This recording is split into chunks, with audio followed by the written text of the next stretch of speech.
Bismillahirrahmanirrahim. Assalamualaikum warahmatullahi wabarakatuh.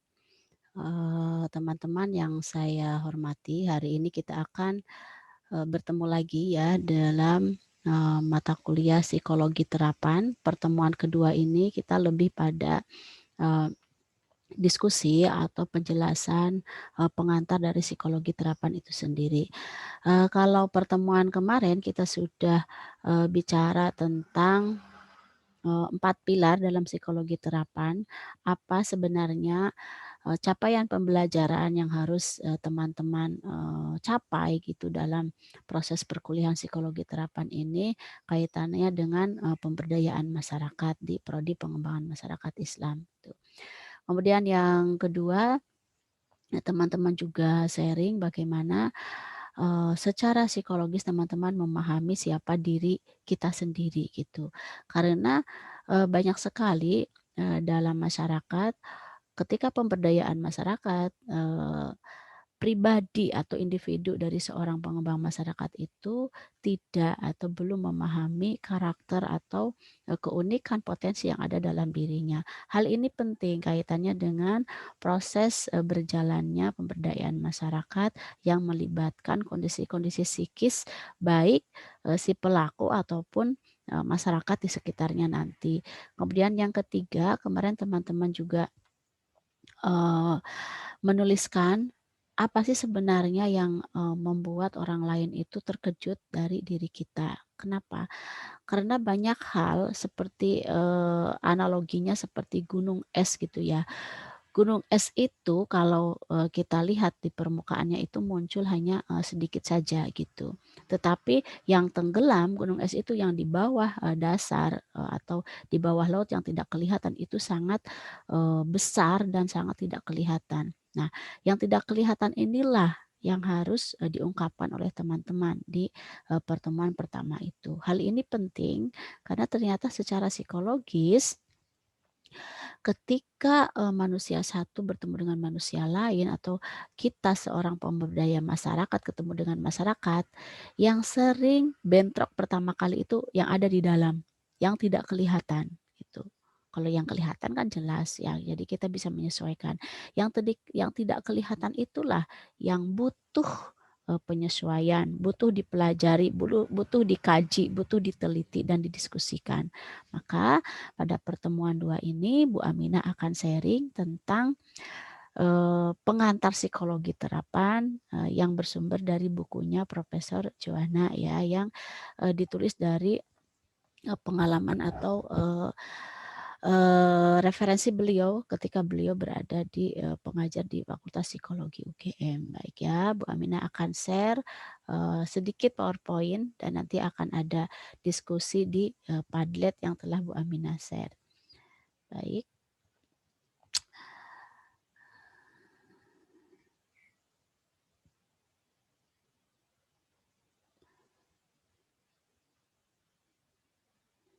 Oke ya, kita cari dulu PowerPoint-nya.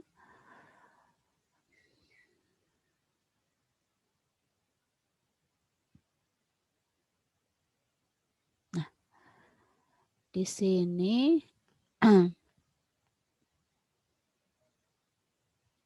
di sini sudah kelihatan ya teman-teman untuk PowerPoint-nya.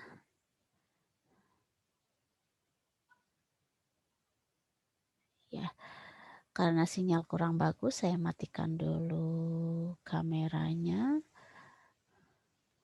Nah, di sini bisa dilihat ya pada slide pertama, teman-teman. Saya akan menjelaskan pengantar dulu apa sih psikologi terapan itu gitu. Bagaimana dalam ilmu psikologi itu kita menerapkan apa saja dalam prakteknya dalam bidang apa saja gitu. Kalau psikologi sosial pada semester sebelumnya kita bicara tentang bagaimana kondisi perasaan, pikiran masyarakat yang akan kita dampingi dengan adanya interaksi sosial, adanya persepsi-persepsi, adanya sikap, adanya tanggung jawab, adanya perasaan-perasaan masyarakat yang memang secara psikologis itu sangat berkaitan dengan kehidupan sehari-hari. Nah, perasaan-perasaan masyarakat ini, persepsi masyarakat ini, dalam semester ini kita kaji dengan penerapannya, yaitu psikologi terapan atau psikologi dalam pemberdayaan masyarakat itu seperti apa.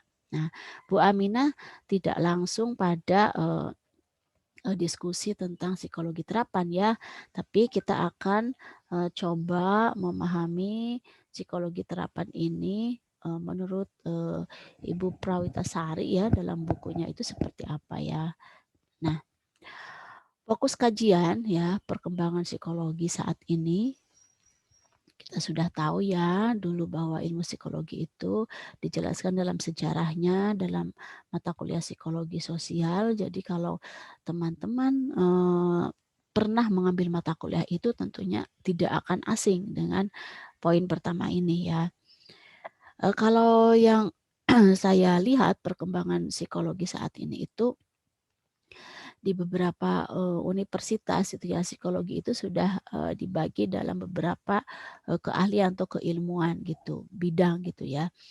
Misalnya kalau di psikologi UGM nanti barangkali ada yang lebih update ya teman-teman bisa mencari lagi referensi lain. Ini menurut saya waktu saya ngambil studi di sana psikologi itu khususnya di program pascasarjana itu ada beberapa bidang ya. Pertama psikologi sosial itu kaitannya dengan kita ya yang kajian keilmuannya bergerak di bidang pemberdayaan masyarakat ataupun dalam ruang publik gitu. Kemudian yang kedua ada psikologi pendidikan. Psikologi pendidikan ini kaitannya dengan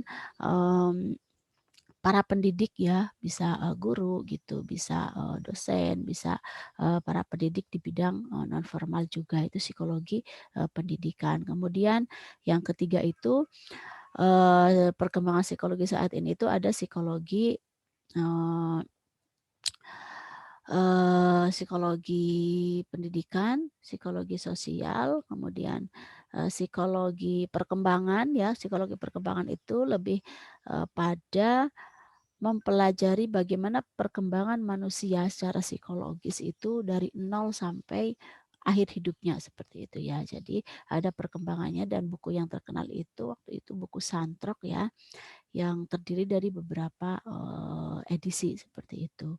Kemudian ada juga psikologi industri dan organisasi lebih pada kajiannya itu bidangnya itu pada bagaimana sih pengembangan perusahaan atau kajiannya pada bagaimana manajemen atau mengelola perusahaan agar secara psikologis itu sehat gitu, kemudian sukses gitu ya. Kemudian ada juga psikologi klinis ya. Psikologi klinis itu khusus untuk background yang S1-nya psikologi yang ingin menjadi psikolog gitu. Jadi psikologi klinis ini tidak boleh diambil oleh mahasiswa ataupun keilmuan yang background-nya bukan psikologi. Jadi yang klinis ini khusus untuk psikologi yang memang ingin menjadi psikolog gitu ya. Jadi background pendidikannya harus psikologi, nanti S2-nya itu psikologi klinis gitu. Karena arahnya ke praktek gitu ya.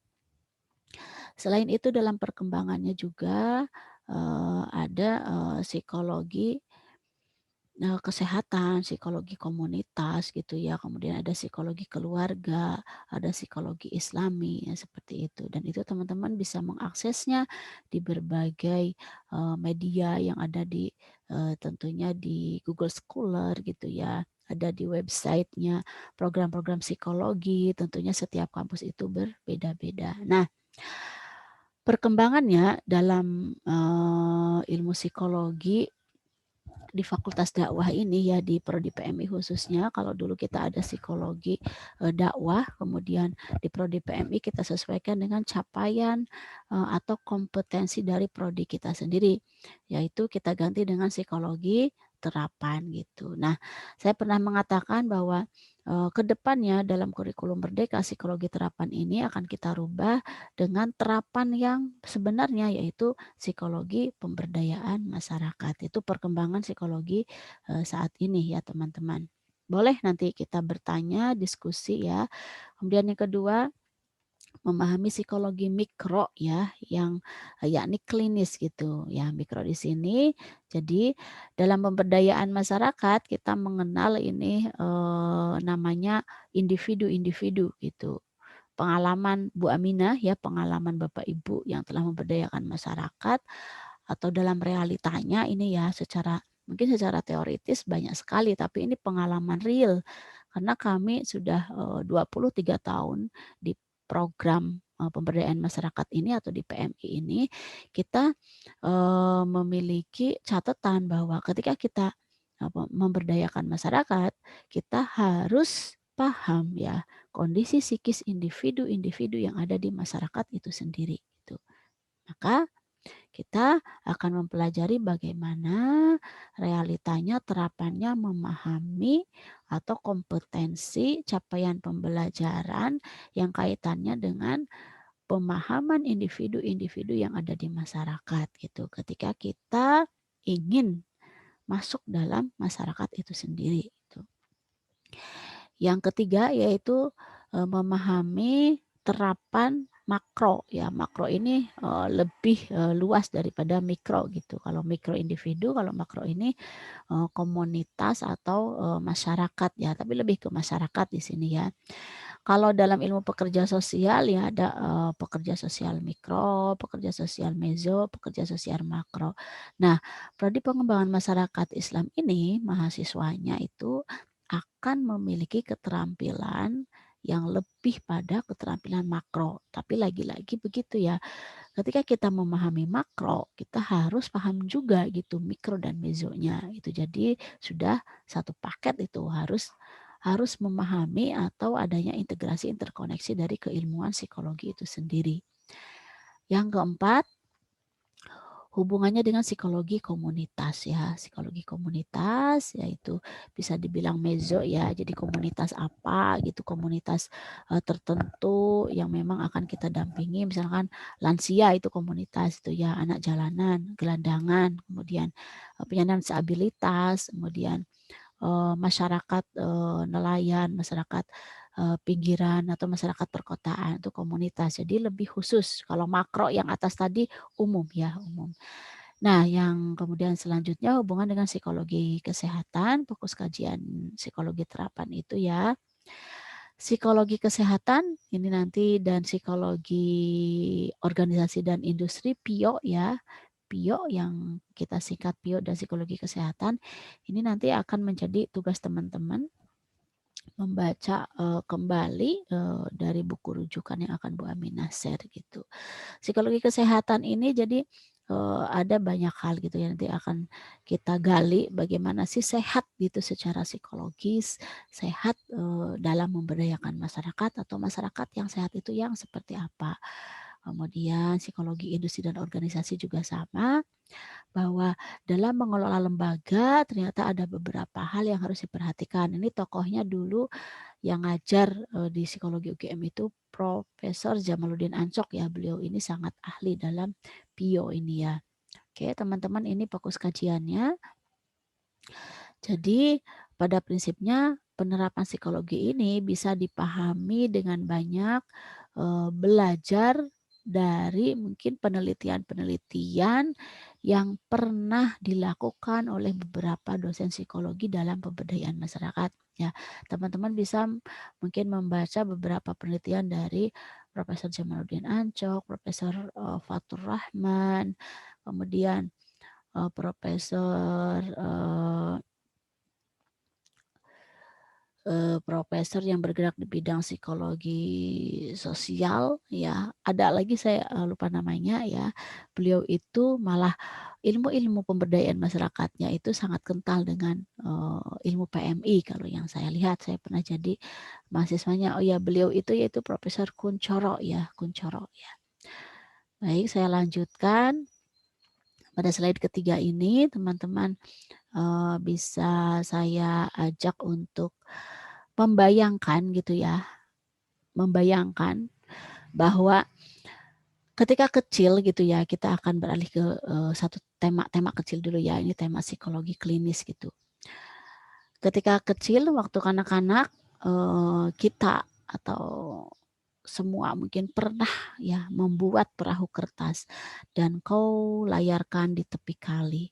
Alirannya sangat tenang ya. Kita bayangkan bahwa kita itu waktu kecil itu membuat perahu kertas, kemudian kita taruh di atas bak mandi atau apa gitu ya. Bayangan kita waktu itu alirannya sangat tenang dan perahu itu pelan-pelan bergoyang menuju lautan yang lebih besar. Nah, ketika ada di lautan, perahu itu akan singgah di bandar-bandar besar. Singgah dulu gitu ya. Dan kita akan merasa bahagia gitu dengan berbagai gambar warna-warni di kepala kita ya waktu kecil itu. Nah, ini sajak perahu kertas ya dari Sapardi Djoko ya. Beliau menulis sajak ini kita analogikan dengan perahu kertas yang bisa singgah di bandar-bandar besar. Ketika singgah, dia akan berjalan kembali ya. Perahu ini akan berjalan kembali menelusuri goncangan, menelusuri air-air yang tenang, ke ombak seperti itu, dan pada akhirnya dia akan singgah kembali. Dia akan bersatu kembali, dia akan singgah kembali. Maknanya apa ya? Maknanya apa? Kita bisa lihat di sini bahwa selembar kertas gitu ya menjadi sesuatu paradigma baru dan bisa jadi menjadi keilmuan-keilmuan baru. Bagaimana tidak bahwa dari selembar kertas ini kita ibaratkan perahu itu adalah ilmu psikologi gitu ya atau ilmu pemberdayaan masyarakat. Dia berjalan menelusuri berbagai macam keilmuan ya, mulai dari keilmuan pijakan sosial, keilmuan psikologi sosial, keilmuan misalkan manajemen CSR, kemudian keilmuan analisis problem sosial, keilmuan tentang misalkan keuinan, tentang dakwah dan macam-macam. Dia mengalami proses transformasi atau di sini ada paradigma baru. Di sana prodi PMI itu kemudian sebagai perahu yang tadi gitu ya, dia akan terus mengikuti gelombang, mengikuti arus yang tenang. Sekali-kali ia singgah, ia menganalisis gitu, kemudian ia akan memperbarui paradigmanya disesuaikan dengan kondisi real masyarakat yang saat ini sesuai dengan kebutuhan seperti itu ya. Jadi perahu kertas tadi ibaratnya ilmu yang memang harus kita terus-menerus menelusuri, menyesuaikan dengan terapan saat ini. Jadi tidak boleh ya kita mandek pada satu pengetahuan tanpa ada perkembangan dari paradigma-paradigma yang baru yang disesuaikan dengan kebutuhan masyarakat, disesuaikan dengan nilai etika yang ada di masyarakat, disesuaikan dengan budaya-budaya yang berkembang di masyarakat. Tentunya kita memiliki nilai yang kita pegang gitu ya. Maka dalam proses penerapan ilmu psikologi atau psikologi pemberdayaan masyarakat, kita harus memegang nilai-nilai etis yang harus kita miliki. Baik nilai sejak kecil dari lingkungan, nilai dari agama kita, nilai dari berbagai macam lingkungan yang kita pelajari. Seperti itu. Nah, di sini ada proses transformasi sehingga menurut satu tokoh ya, Hattori Koshiro ya, Hattori Koshiro ini mengatakan bahwa membuat perahu dari origami bukan hanya sekedar modelnya saja, tetapi di sini kita ada pikiran-pikiran yang bekerja. Pertama, sebelum dilipat harus dipahami dulu bentuknya. Jadi betul ya kalau kita sebelum kita misalkan kita mengenal masyarakat, sebelum kita menemukan alur-alur yang akan kita tempuh nanti, kita tuh harus memahami dulu bentuknya tuh seperti apa gitu. Ibaratnya itu seperti perahu ya. Kemudian bagaimana kita akan bergerak, itu juga dipikirkan. Kalau dalam program studi kita bergerak dengan adanya kurikulum, maka kurikulum itu terus dikaji, disesuaikan. Dikaji dengan melibatkan stakeholder, dengan melibatkan alumni-alumni yang telah bekerja, dengan melibatkan pekerja atau pengguna alumni. Nah, bagaimana kita bergerak nanti? Dalam psikologi terapan, kita akan menerapkannya sesuai dengan kondisi masyarakat yang kita gali, yang kita dampingi. Kondisi seperti apa? Nah, kita memang butuh praktek gitu. Kita memiliki dasar-dasar dari ilmu psikologi, kita praktekkan. Nah, kita akan bergerak ini mengikuti irama yang ditemukan pada awal ketika kita bersentuhan atau bertemu langsung dengan masyarakat. Iramanya akan berbeda-beda ya tentunya. Kemudian yang ketiga, berapa banyak lipatan yang dibutuhkan? Tentu ya ini kaitannya dengan perahu itu kita harus mempertimbangkan keilmuan-keilmuan apa ketika kita belajar di masyarakat, kita praktek di masyarakat itu ilmu apa saja yang harus kita bawa. Makanya kemarin di Padlet itu saya bertanya, kemampuan apa atau potensi apa yang teman-teman bawa dalam kelas ini?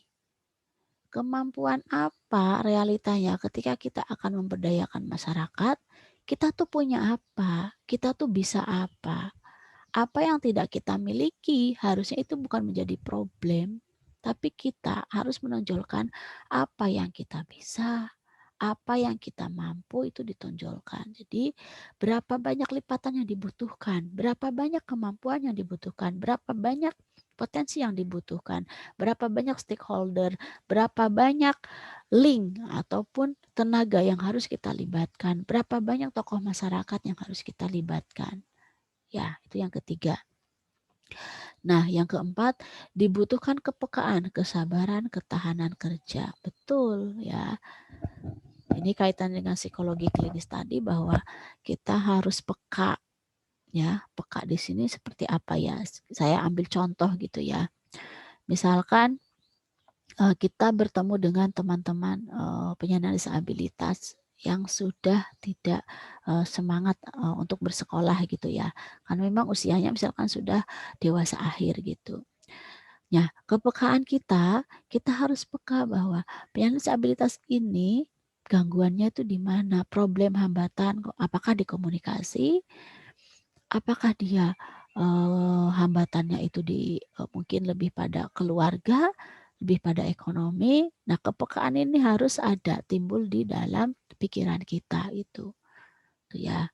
Jika memang penyandang disabilitas ini lebih pada ekonomi, nah kita arahkan ke sana, kita gali kembali apa yang lebih mereka butuhkan seperti itu. Bukan keinginan ya, kalau keinginan banyak, mereka ingin A, ingin B, ingin C gitu.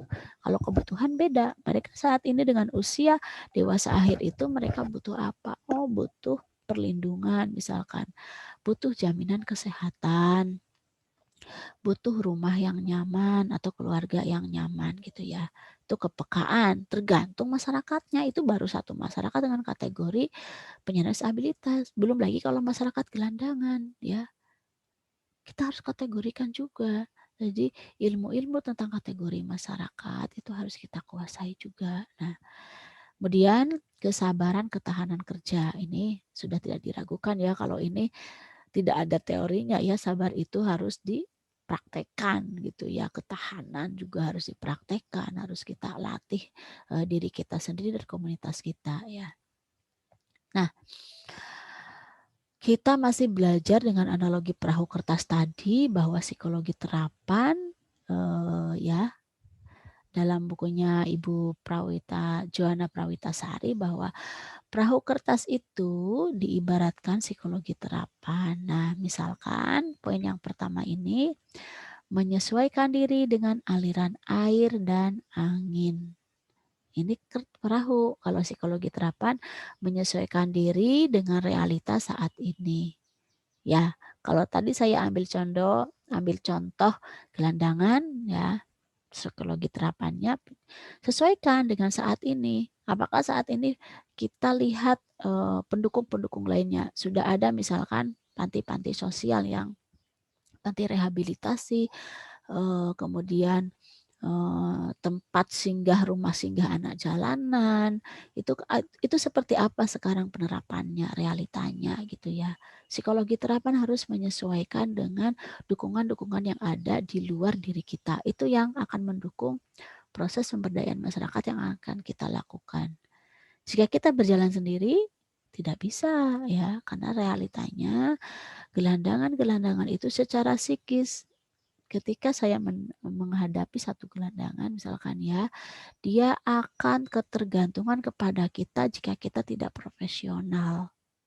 Secara pribadi, dia akan tergantung, dia akan datang terus ke rumah kita, dia akan apa ya bahasanya itu, tidak lagi merasa bahwa kita ini orang lain, dia akan dekat dan terlalu dekat.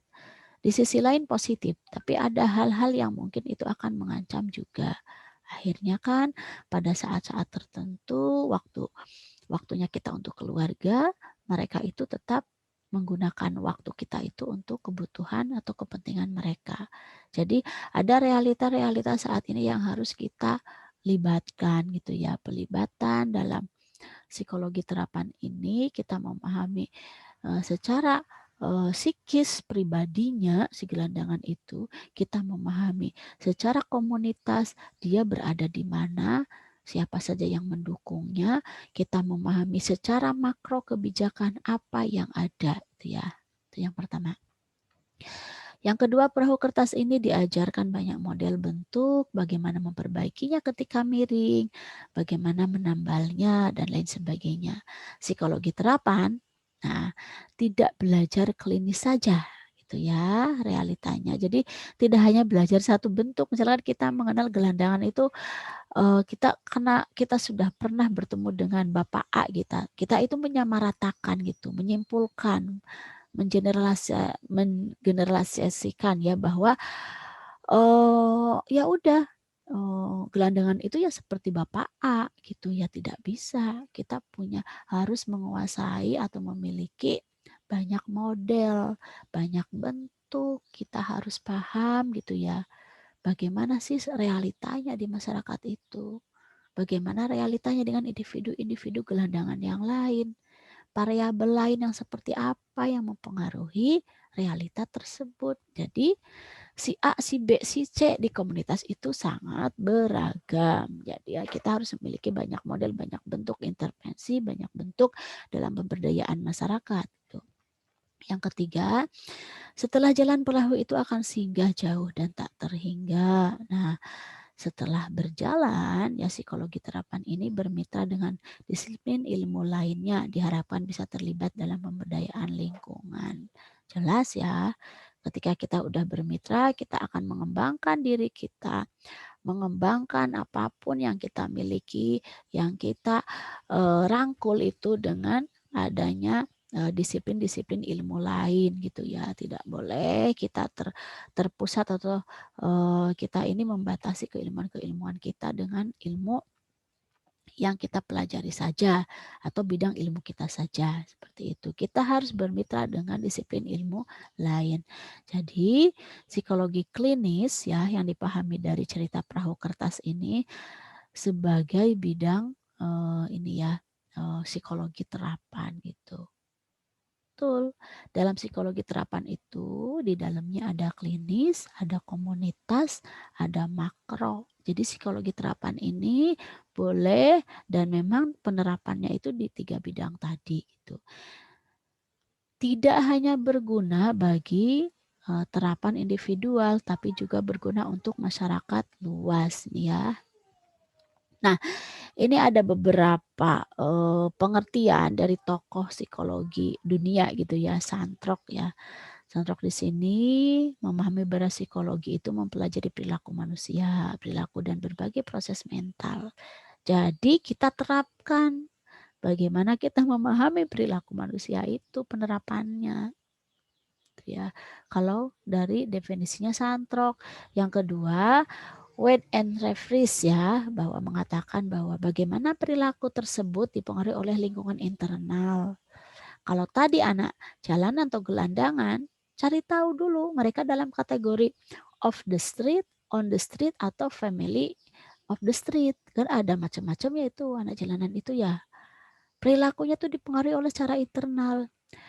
Anak jalanan yang sama sekali mereka tidak bersama keluarga, internal mereka itu berbeda dengan anak jalanan yang hidup dengan keluarga. Nah, penerapan ilmu psikologi tentunya harus lebih teliti dan hati-hati secara internal dan juga secara eksternal. Kalau eksternal jelas lingkungan yang berbeda-beda tergantung mereka hidupnya di mana gitu. Mereka dibawa oleh komunitas apa. Jadi perilaku individu, siapa komunitasnya dan bagaimana masyarakat atau kebijakan-kebijakan secara makronya ini penting ya. Kemudian menurut Sandrock dan Wade tadi, yang ketiga ini muncullah bidang-bidang psikologi terapan yang dianggap bisa menjawab kebutuhan masyarakat pada masa tertentu ya. Tuh.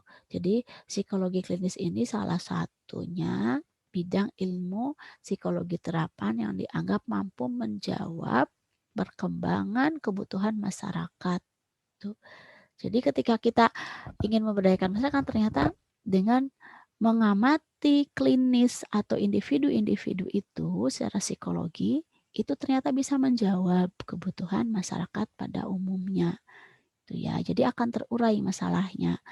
Ya contoh nyatanya mungkin kalau di prodi kita karena kita setiap mata kuliah itu kan kita sudah memiliki poin prakteknya skill di masyarakat ya. Ketika ada masalah besar di masyarakat ternyata akan terurai ketika kita sudah melibatkan yang namanya klinis, individu-individu yang ada di masyarakat, baik secara psikologis, secara kebijakan, secara aturan, secara budaya, kita bisa melibatkan individu-individu tertentu. Itu yang dimaksud dari munculnya bidang-bidang dalam psikologi terapan. Itu salah satunya dengan adanya psikologi klinis atau individu yang memang bisa menjawab kebutuhan masyarakat ya. Oke, yang kedua, tadi klinis, yang kedua terapan mikro dan makro ya. Ya, pelopornya yaitu Profesor Johanna Endang Prawitasari. Ya, beliau bukunya yang menjadi rujukan kita. Kemudian yang kedua, beliau pada pengukuhan guru besarnya, beliau mengatakan masih banyak psikolog menerapkan psikologi klinis secara mikro, yaitu melayani kebutuhan individu saja. Sementara salah satu terapan psikologi klinis itu di bidang makro, bisa ditunjukkan pada kesehatan masyarakat. Ya, ini bisa dilihat di bukunya beliau, ya, bukunya sudah cetak berapa kali. Nah, beliau mengatakan maknanya apa? Bahwa psikolog itu realitanya itu masih pada fokus pada kajian individu saja. Harusnya selain individu mereka juga terlibat di bidang makro. Karena individu manusia itu secara psikologis akan dipengaruhi oleh lingkungan gitu. Jadi makro di sini jelas harus dipakai atau dikaji ketika seseorang itu melayani atau mendampingi dari individu manusia itu sendiri. Itu yang dimaksud oleh Profesor Johanna Endang Prawitasari. Nah, perbandingannya ya mikro dan makro ini. Kalau mikro yang individu ini fokus pada kebutuhan individu, jelas ya. Kebutuhan dia apa? Ada 5 orang. Kebutuhannya berbeda, bisa sama, bisa berbeda. Dalam satu keluarga pun kebutuhannya juga berbeda, terutama kebutuhan yang tidak kelihatan. Kalau kita bicara gunung es ya, yang tidak kelihatan itulah kebutuhan yang kadang menjadi problem, menjadi masalah yang harus diselesaikan gitu. Nah, kalau makro terbuka pada kebutuhan kesehatan masyarakat. Jadi bukan hanya individu gitu. Kesehatan masyarakat di sini karena dalam bukunya Profesor Johanna ini masyarakat yang sehat itu yang berdaya ya, memahaminya seperti itu. Yang bisa memenuhi kebutuhan hidupnya itu masyarakat yang sehat. Jadi terapan makro di sini bahwa fokusnya pada kebutuhan masyarakat secara umum. Kemudian yang kedua, terapan mikro ini psikolog lebih fokus sebagai konselor. Konselor paham ya, konselor itu konseling, adanya proses konseling. Skill yang harus dikuasai. Karena dia mendengarkan individu, masalah-masalah individu. Berawal dari mendengarkan itu ya ketika konseling itu. Kalau terapan makro sebagai fasilitator, karena lebih pada praktek pemberdayaan masyarakat yang harus difasilitasi, melibatkan banyak unsur. Tuh. Nah, kalau yang mikro bekerja sendiri, pendekatannya organismik gitu ya. Organismik itu ya lebih pada individu itu sendiri. Jadi fokus gitu ya, satu gitu. Kalau yang ini membina jaringan antar disiplin, antar sektor, pendekatannya multidimensional itu. Udah paham ya teman-teman kalau bahasa ini dia psikologi klinis yang makro lebih dimungkinkan untuk bersanding dan bersinergi dengan psikologi terapan gitu ya. Terapan psikologi apa saja sesuai dengan konteks masyarakat yang majemuk di Indonesia ini. Nah, psikologi klinis dan psikologi komunitas. Psikologi klinis dan psikologi komunitas itu ini Profesor Sri Muljani ya, psikolog klinis UGM. Jadi kalau tadi psikologi klinis dan psikologi terapan atau makro, sekarang psikologi klinis dan psikologi komunitas ya. Prof. Sri Muljani ini memperkenalkan wacana baru bahwa psikologi komunitas, psikologi yang fokus kajiannya mengenai kesehatan mental, gitu ya. Jadi komunitas di sini ada kaitannya dengan kesehatan mental. Nah, ada bahasa yang sangat menarik di sini bahwa sehat mental itu tidak sama dengan tidak sakit jiwa. Nah, ini maknanya apa coba ya? Sehat mental tidak sama dengan tidak sakit jiwa. Perubahan seseorang ke arah yang lebih baik ya. Jadi di sini itu maknanya nih teman-teman tolong ini dipahami. Yang tulisan hijau ini ya, yang saya kasih poin ini bahwa Maslow bahwa sehat mental terjadi jika ada aktualisasi diri. Kita lihat ya, dalam teorinya Maslow itu kita ingat ada tingkatan kebutuhan manusia, 5 kebutuhan manusia seperti piramid seperti itu. Nah, dari piramid itu yang paling bawah atau kebutuhan dasar manusia itu yang paling nomor 1 yaitu lebih pada kebutuhan fisik ya, makan, minum seperti itu. Jika seorang manusia setiap hari butuhnya itu hanya nomor 1, itu sangat tidak bagus gitu ya secara mental itu. Nah, dalam kebutuhan Maslow ini yang kedua kasih sayang, yang ketiga teman, yang keempat misalkan ada cinta, ada keluarga. Nah, yang terakhir itu yang aktualisasi diri. Ini yang paling bagus ya. Nanti bisa dicek kembali ya. Teorinya sudah sangat terkenal. Aktualisasi diri kebutuhan yang paling atas, bukan dasar. Dan ini jarang dimiliki oleh individu-individu. Ketika setiap harinya kita mengarahkan masyarakat untuk memiliki poin aktualisasi diri ini sudah bagus ya, sudah penerapan dari pemberdayaan masyarakat yang bagus.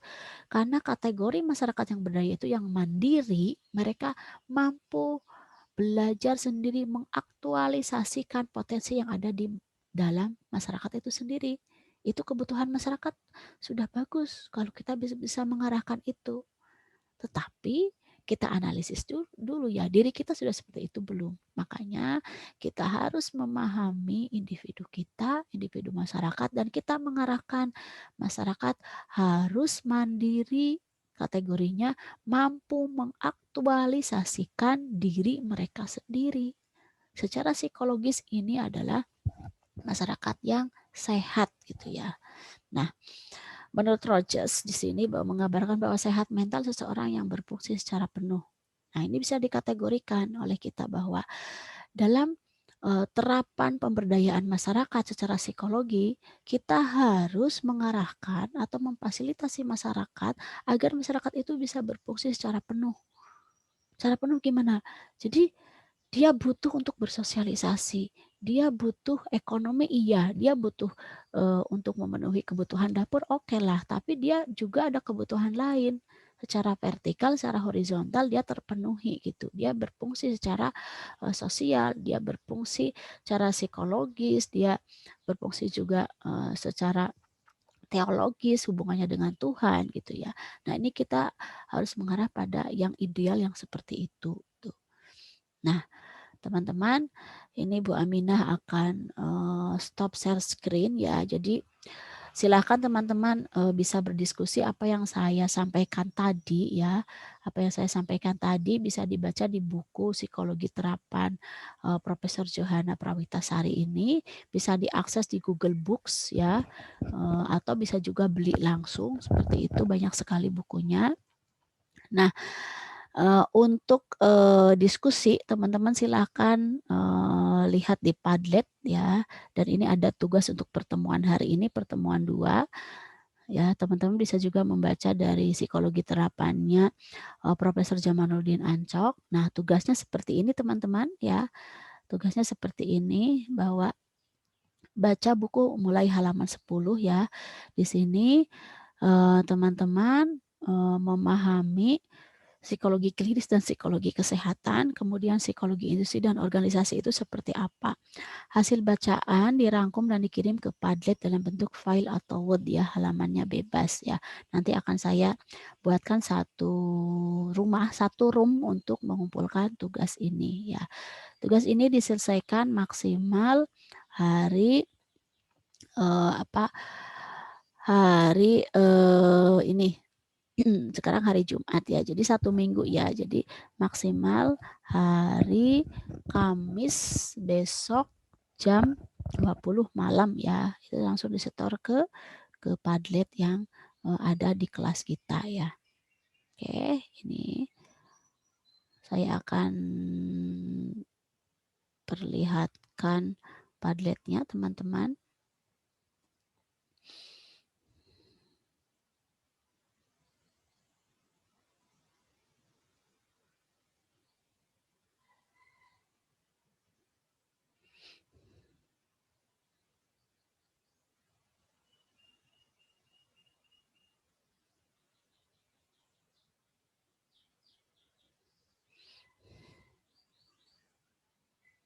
Ya, teman-teman sudah melihat Padlet ya. Padletnya di sini, kalau yang kotak hitam ini khusus untuk kelas siang, kelas A. Kemudian yang ungu ini ya, yang ungu ini untuk kelas B. Ini materinya sama ya, yang saya sampaikan sekarang ini. Teman-teman setelah lihat link YouTube nanti, teman-teman silahkan bisa komen pertanyaan di sini gitu. Kemudian yang kedua ini absen khusus diisi oleh ketua kelas A dan B ya. Ketua kelas A dan B ini ya, saya edit sebentar. A dan B ya. A dan B. Nah, ini tulis saja seperti biasa, nomor, absen, NIM, nama, dan kelas apa gitu yang tidak hadir, khusus ketua kelas. Kemudian ini yang warna oranye ini untuk kelas A di sini ya, dan ini untuk kelas B khusus untuk absen. Silahkan tulis tapi 1 jam pertama saja. Misalkan di sini kelas kelas B ini sudah menulis ada 32 komentar ya, itu kelas B gitu. Nah, Bu Aminah akan menambahkan untuk tugas diskusi yang slide ke berapa tadi ya, yang membaca buku ya, membaca buku dari Prawitasari ya. Oke. Slide ke-13 ya. Slide ke-13 ini.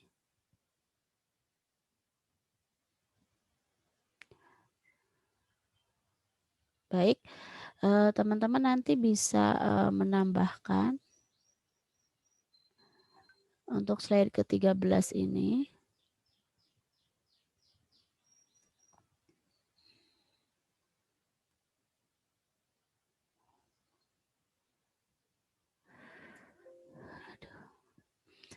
Mohon maaf, ini ada sedikit gangguan.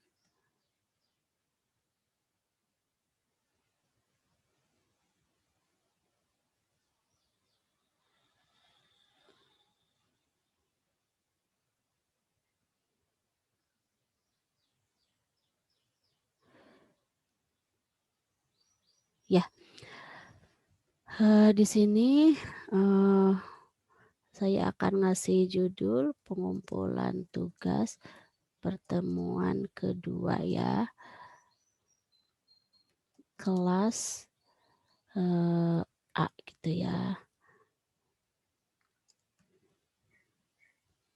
Format, nomor absen, NIM, nama, kemudian catatan.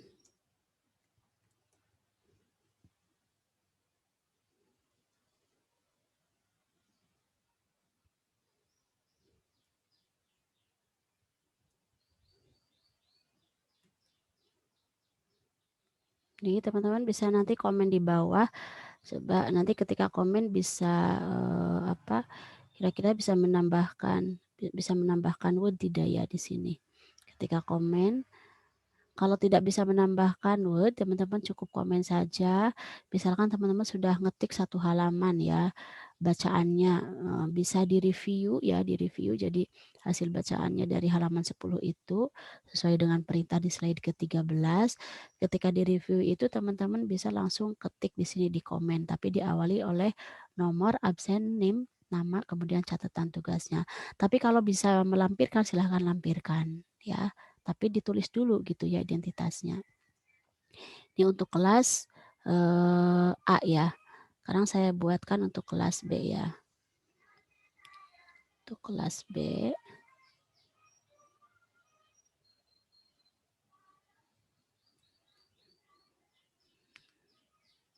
Oke, ini untuk kelas B.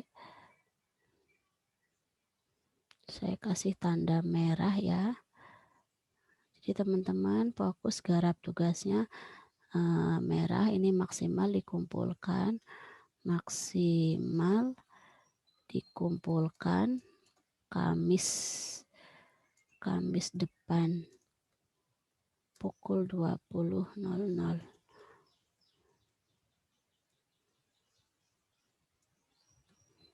Ya.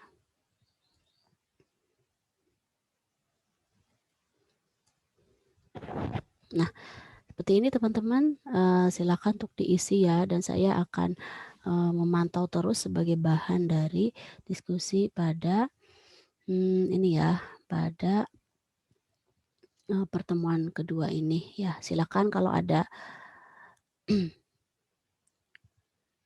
ya, teman-teman kalau ada diskusi atau apapun sesuai perintah di grup WhatsApp ya, teman-teman silahkan komen di Padlet, ada kolom pertanyaannya.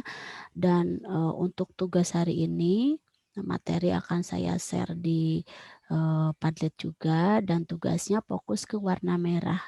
Jika teman-teman bisa melampirkan, silakan dilampirkan tugas itu.